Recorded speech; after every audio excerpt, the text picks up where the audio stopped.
안녕하세요, 여러분. 저는 오늘 워홀 똑똑 발표를 맡은 워홀 프렌즈 12기 이수연이라고 합니다. 바쁘신 와중에도 시간 내서 설명에 들어와 주셔서 굉장히 감사하고요. 오늘 발표는요, 정보성 이야기보다 진짜 경험자에게서만 들을 수 있는 실속 있는 이야기들로 준비를 해봤습니다.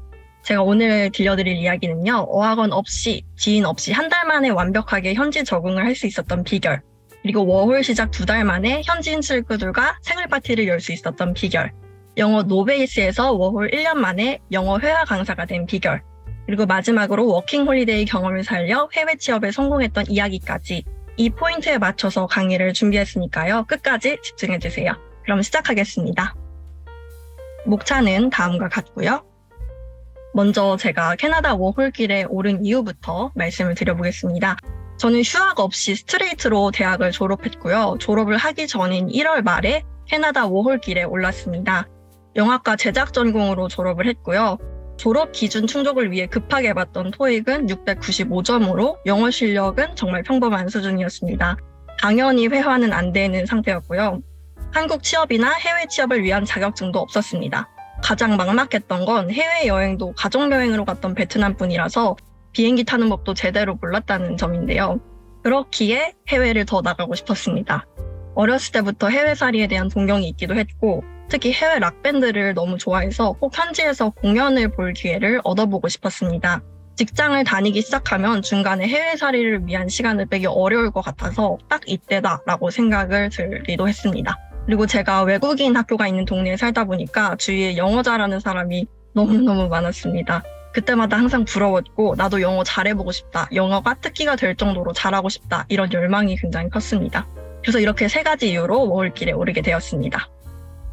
그럼 두 번째로는 왜 캐나다를 선택했는지 말씀을 드려볼 건데요. 먼저 가장 큰 이유는 인종차별이 없다는 점입니다. 제 주위에 다른 영어권 국가를 가봤다는 친구들의 경험담을 들어보면 꼭 한두 번씩은 인종차별을 당한 경험이 있더라고요. 외국인으로서 혼자 낯선 땅에 사는데 인종차별을 시시때때로 겪으면 굉장히 위축되고 적응되기 힘들 것 같다는 생각이 들어서 인종차별이 없다고 알려진 캐나다를 선택했습니다. 실제로 저는 한 번도 생활하면서 인종차별을 겪어본 적은 없습니다. 그리고 두 번째로는 우리에게 가장 친숙한 미국식 영어 학습에 최적화되어 있다는 점입니다. 마지막으로는 미국 여행이나 남미 여행에 있어서 용이한 위치라는 점 또한 저에게 큰 매력 포인트로 다가왔습니다. 그렇다면 저의 워홀 생활은 어땠는지 사진으로 한번 요약을 해보도록 하겠습니다. 먼저 집 구하기 부분인데요. 저는 캐나다에서 총 4번의 이사를 겪었습니다. 첫 번째는 한국에서 캐스몰을 통해 구한 집인데요. 첫 번째 사진입니다. 왼쪽 첫 번째 사진. 분명 여성 전용이라고 보고 들어간 쉐어하우스인데 막상 도착해보니까 40대 캐네디언 남자가 같이 살고 있는 집이었습니다. 낯선 남자랑 사는 게 불안해서 바로 나가겠다고 했고 일주일 만에 집을 구해야 하는 상황에 놓이게 되었는데요. 일주일 만에 찾은 두 번째 집은 룸렌트를 테이크 오버한 집인데요. 3개월밖에 살 수 없는 집이었긴 했지만 혼자라서 집이 굉장히 좋았습니다. 다음에 찾은 집은 다운타운과 가까운 곳의 반지하 쉐어하우스인데요. 전에 살던 사람의 정말 강력한 채취와 벌레, 그리고 좋지 못한 집의 위생 상태 때문에 현지 2주 만에 다른 곳으로 이사하게 됩니다. 그리고 마지막으로 찾은 곳은 한국인 쉐어하우스였는데요. 집 상태도 굉장히 깨끗했고 저 포함 2명만 사는 곳이라서 굉장히 편했습니다. 이렇게 집을 여러 번 구하면서 노하우가 하나 생겼는데요. 바로 룸쇼잉은 무조건 빨리 가는 겁니다.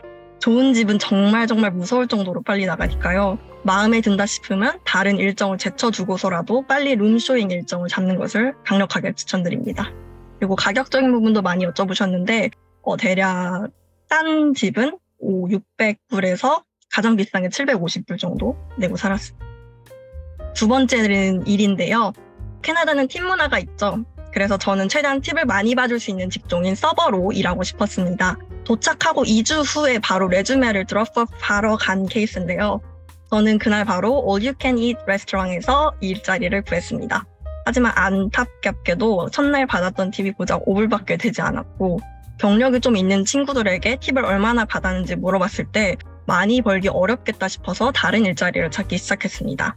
차이니스 핫팟 레스토랑, 그리고 일본 라멘집, 그리고 하이디라오 등 다양한 일자리에 합격을 해서 트라이얼 개념으로 짧게 다니면서 팁이나 복지 조건 등을 파악했습니다.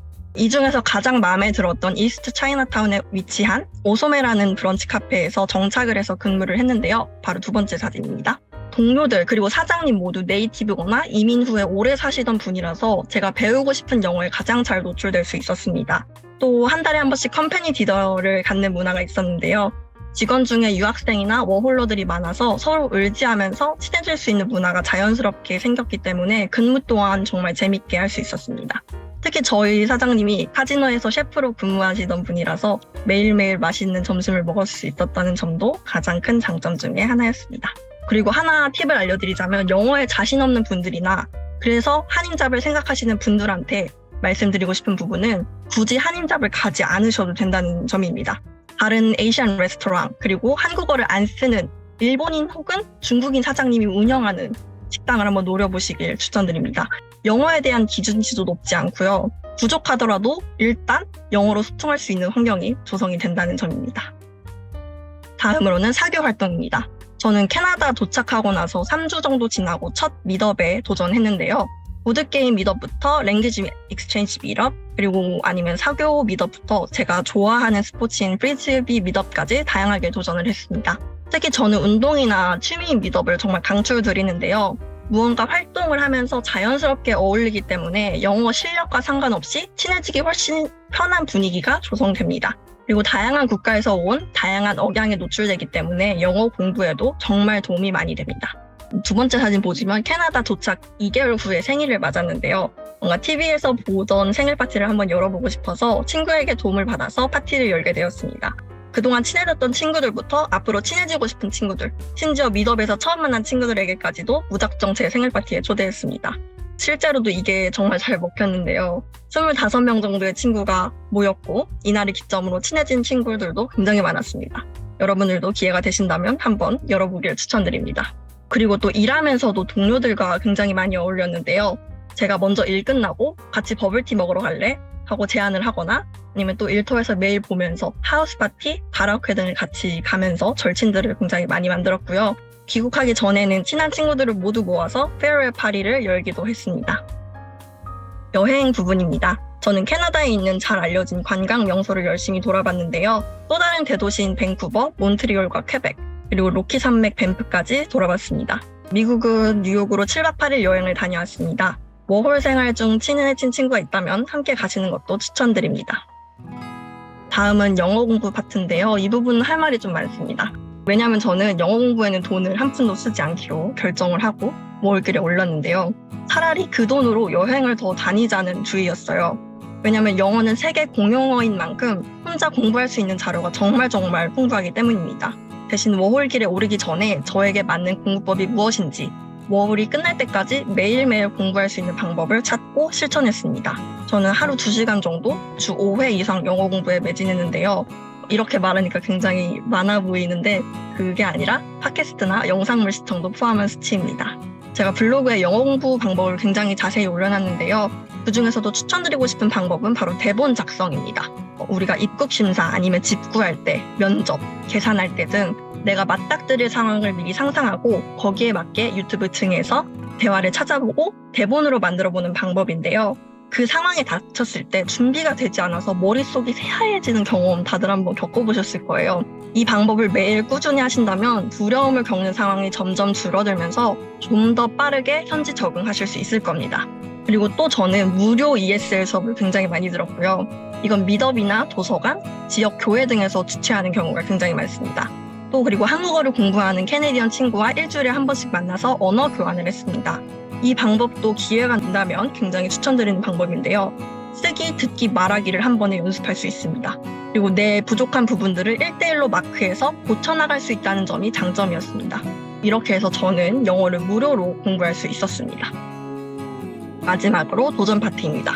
저는 락 음악을 좋아해서 콘서트도 많이 갔고요. 지역 음악 축제, 불꽃놀이 등도 빠지지 않고 구경하려 했습니다. 또 영화 전공이다 보니 토론토 국제영화제에서 제가 존경하는 박찬욱 감독님 GV를 볼 수 있었고 또 고레하다 히로카즈 감독도 볼 수 있었습니다. 블로그 운영도 꽤 열심히 했는데요. 일상 기록도 좋지만 다른 워홀러 분들께 도움이 될 수 있는 포스팅을 중점으로 운영을 해왔습니다. 토론토에서 대학을 다니는 친구들을 따라서 토론토 대학 탐방기라는 취재 시리즈도 연재를 했고요. 그 덕에 지금 워홀 프렌즈로서 여러분 앞에 설 수 있었겠죠? 다음에 워킹 홀리데이 이후의 나입니다. 그렇다면 워홀 이후에 저는 어떻게 변했을까요? 먼저 저는 영어 회화 강사로 일을 시작했습니다. 저도 사실 1년 살다 온 걸로 영어 회화를 가르칠 수 있다고 생각을 못 해봤는데요. 한국에서 우연히 영어를 쓸 기회가 날 때마다 주변에서 너 영어 과외 할 생각 없어? 이렇게 말을 하는 거 듣고서 한번 도전해볼까? 생각이 들어서 성인 대상 영어 회화 학원의 면접을 보고 강사로 근무를 시작하게 되었습니다. 자소서에 영어 가능이라고 쓸 정도를 설정했던 처음 목표보다 지금 결과를 얻게 되었습니다. 두 번째로는 지역 내 프리즈비 모임을 결성했다는 점인데요. 캐나다에 돌아오고 나서 정말 너무너무 캐나다가 그리웠는데요. 그 그리움을 달래고자 제가 좋아하는 프리즈비를 제 지역에서 해보자 이런 마음으로 저희 지역 내에 있는 외국인 친구들 커뮤니티 중심으로 회원 모집을 진행을 했고 현재는 60여 명의 회원이 있는 그중에서도 절반 이상이 외국인으로 이루어져 있는 프리즈비 모임을 결성했습니다. 그래서 자연스럽게 한국에서도 영어 강사로 또 친구들과 운동을 하면서도 계속 영어에 노출이 될 수 있는 환경을 조성했습니다. 마지막으로는요. 무엇이든 해낼 수 있다는 자신감을 얻었습니다. 처음 캐나다행 비행기를 탔을 때는 너무너무 긴장이 돼서 손에 땀이 나던 저는 1년 후에는 돈 주고 살 수도 없는 좋은 기억들 그리고 경험들을 쌓고 왔습니다. 낯선 땅에서 잘 적응했을 때 그 성취감은 무엇보다 강력합니다. 이 성취감은 살아가는 데 있어서 정말 큰 자산이 될 거고요. 앞으로 어떤 일을 하더라도 또 어떤 고난이 오더라도 잘 해낼 거라는 자신감을 주게 될 것입니다. 마지막으로 해드리고 싶은 조언 3가지를 끝으로 마무리 짓겠습니다. 첫 번째는 두려워도 집 밖으로 나가자입니다. 저는 일주일에 최소 5일 이상 사교 활동 혹은 친구들과의 약속이 있었는데요. 한국에서는 보통 일주일에 한 번 정도 약속을 잡는 편이었습니다. 하지만 캐나다에서는 더 많이 나돌아다니는 사람이 적응도 빠르고요. 친구도 더 빨리 사귀고요. 영어도 더 빨리 늡니다. MBTI I이신 분들은 1년 정도만 E로 살아보는 것도 참 좋은 방법일 것 같아요. 두 번째는 한국과는 다르게 살아보기입니다. 요즘은 한류가 정말 강력해서 해외에 나가서도 한국 음식점을 찾기 굉장히 쉽고요. 한인타운도 생각했던 것보다 정말 클 겁니다. 그 말인 즉슨 한국인과 어울리고 한인 일자리에서 일하면 한국에서 사는 것과 별반 다르지 않은 경험을 하시게 될 거라는 말입니다. 영어에 자신이 없고 두려우시다면 앞에 언급했던 것처럼 일식당이나 중식당 그런 곳에서 먼저 일자리를 구해보시는 걸 추천드립니다. 저의 마지막 조언은 흰 도화지에 그림을 그린다는 마음으로인데요. 저의 사례를 먼저 말씀드릴게요. 저는 워킹 홀리데이 이후에 또 다른 언어에 능통하고 싶다. 더 많은 나라를 경험해보고 싶다는 마음으로 일본에 위치한 여행사 상품 기획 직무에 지원을 했는데요. 실제로 저는 제 자소서를 워홀에서 있었던 일들을 녹여내서 작성을 했고요. 또 일본어를 배운 지 3달밖에 되지 않아서 굉장히 서툰데도 영어가 가능하다는 점 그리고 워킹 홀리데이에서의 경험을 굉장히 높게 사주셔서 처음 지원했던 이 회사에 바로 합격하게 되었습니다. 그래서 9월에 일본으로 첫 출근을 할 예정입니다. 사실 워킹 홀리데이가 어학연수나 교환 학생처럼 딱 공부하러 가는 느낌이 있는 게 아니라서 가서 놀았다, 시간을 허비했다 이런 이미지를 주는 것이 두려워서 고민하는 분들이 분명 계실 것 같아요. 하지만 제 생각은 좀 다른데요.